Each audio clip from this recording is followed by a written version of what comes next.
মুখ্যমন্ত্রী কি করলো, যখন ডিটেনশন ক্যাম্প নিয়ে পুরো লোক প্রশ্ন করছে, ডিটেনশন ক্যাম্পের ব্যাখ্যা দিন, কিসের জন্য কাদের জন্য ডিটেনশন ক্যাম্প হচ্ছে, হঠাৎ উনি বললেন হায়দ্রাবাদের একটা দল বিজেপি দালাল তাদের টাকা নেয়। স্বপ্নে এটা জানলেন হঠাৎ করে এই কথা বলার মানে?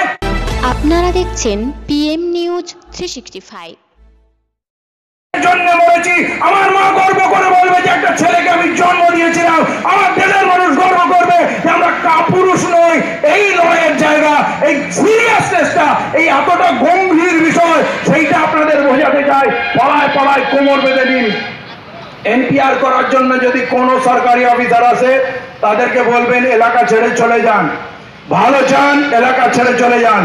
যদি জনগণনা করতে চান, সেন্সাস অ্যাক্ট 1948 এর নোটিশ নিয়ে, রেফারেন্স নিয়ে আসবেন, সহযোগিতা করব। যদি 2003 এর আইনের রেফারেন্স নিয়ে এসে এনপিআর করেন, ভালো হবে না। এলাকা ছেড়ে চলে যান।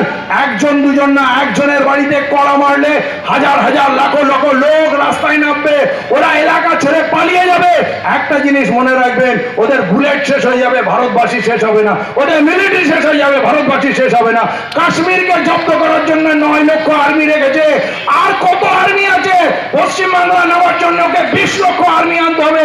যদি আমরা লড়াইয়ে ঢেলে নিই, যারা এই দেশের স্বাধীনতার জন্য নেতাজি সুভাষচন্দ্র রক্ত দিয়েছেন, বাঘা যতীন দিয়েছেন, বিনয় বাদল দীনেশ দিয়েছেন, মাস্টারদা সূর্য সেন দিয়েছেন, আমার সময় এসে গেছে রক্ত দেওয়ার, তো রক্ত দেব।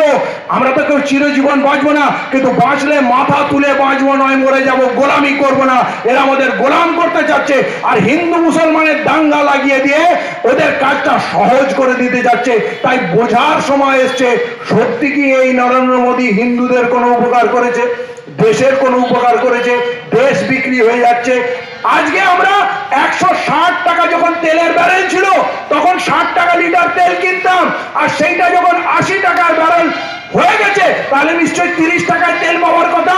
আজকে আমরা সেই 30 টাকার তেলটা 90 টাকায়, 100 টাকায় কিনছি। তাহলে এত বেশি টাকা আপনারা নিচ্ছেন, তারপরেও ভাড়ার টাকা থাকে না।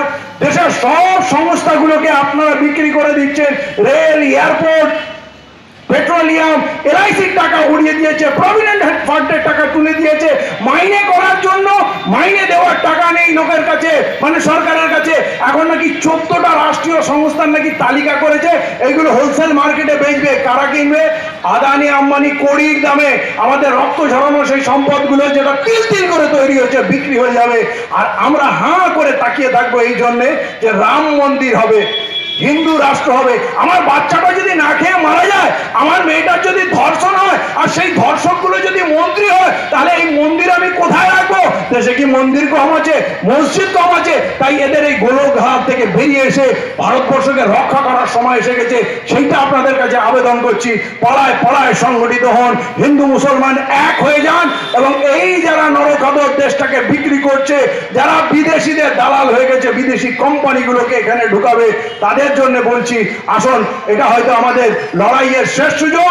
এরপর আমরা আর ঘুরে দাঁড়াতে পারবো না। অতএব কোন দল, কোন রাজনৈতিক দলের গোলামি করি না, করবো না। আজকের দিনে বলছি, কোন দল যদি স্পষ্টভাবে লড়াই করে কেন্দ্রের বিজেপির বিরুদ্ধে, খালি রাস্তায় মুখে নয়, পার্লামেন্টে যদি লড়াই করে, তাদের এগেন্স্টে যদি ভোট দেয়, সত্যি করে আন্দোলন করে, এনপিআর বন্ধ করে দেয়, তাহলে বুঝবো সিরিয়াস আছে। আর যদি মুখে এক বলে আর কাজে এক করে, কালকে হঠাৎ দেখলেন মুখ্যমন্ত্রী কি করলো, যখন ডিটেনশন ক্যাম্প নিয়ে পুরো লোক প্রশ্ন করছে, ডিটেনশন ক্যাম্পের ব্যাখ্যা দিন, কিসের জন্য কাদের জন্য ডিটেনশন ক্যাম্প হচ্ছে, হঠাৎ উনি বললেন হায়দ্রাবাদের একটা দল বিজেপি দালাল তাদের টাকা নেয়। স্বপ্নে এটা জানলেন হঠাৎ করে এই কথা বলার মানে?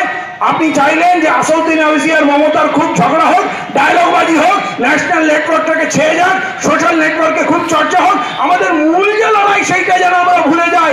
এসব চালাকি নরেন্দ্র মোদীও করে, একটার পর একটা কাজ করে, আর আমরা আর একটার পর একটা ডায়লগের পিছনে পড়ি। এরা সবাই মিলে আছে।